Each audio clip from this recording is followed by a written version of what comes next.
एक ट्वीट और 2 करोड़ रुपए का जुर्माना। आखिर ये मामला क्या था? जी हाँ, ये भारी जुर्माना लगा था पाकिस्तानी फास्ट बॉलर नसीम शाह पर। और कहा जाता है कि ये किसी भी पाकिस्तानी क्रिकेटर पर लगने वाला अब तक का सबसे बड़ा जुर्माना है। सवाल ये है कि आखिर इस पोस्ट में लिखा क्या था। नसीम शाह के ऑफिशियल एक्स अकाउंट से ये सवाल पोस्ट किया गया था, लेकिन पोस्ट होने के कुछ ही मिनट बाद उसे डिलीट कर दिया गया। खिलाड़ी का दावा था कि अकाउंट हैक हुआ था। पोस्ट का इशारा पंजाब की वजीर आला मरियम नवाज की तरफ था, जो मैच देखने आई थीं। और यही बात तनाज़े की जड़ थी। एक तरफ उसूल था कि कोई तमाशाई नहीं आएगा, दूसरी तरफ ये सूरत हाल थी। अच्छा, तमाशाइयों पर पाबंदी की वजह भी जान लें। मुल्क में ईंधन का शदीद बहरान था। इस पर पाकिस्तान क्रिकेट बोर्ड यानी पीसीबी ने बहुत तेजी से एक्शन लिया। पीसीबी ने अपने ज़ाब्ता इखलाक की एक ख़ास शिक का हवाला दिया, जिसके तहत बोर्ड पर अवामी तनकीद मना है।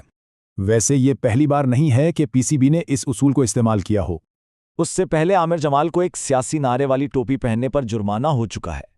तो फिर आगे क्या हुआ? आइए इस पूरे वाक़े की टाइमलाइन पर एक नज़र डालते हैं। कमेटी ने नसीम शाह को मुआहिदे की खिलाफवर्जी का कसूरवार पाया। इस फैसले के नतीजे में खिलाड़ी ने माफ़ी मांगी, जुर्माना आयद हुआ और उनके एडवाइज़र पर भी कार्रवाई हुई। ये जुर्माना उनकी तकरीबन 8 महीनों की तनख्वाह के बराबर था। ये वाक़या एक अहम सवाल उठाता है। खिलाड़ियों के ज़ाती इजहार और पेशावराना मुआहदे के बीच में हद कहाँ खींची जाए?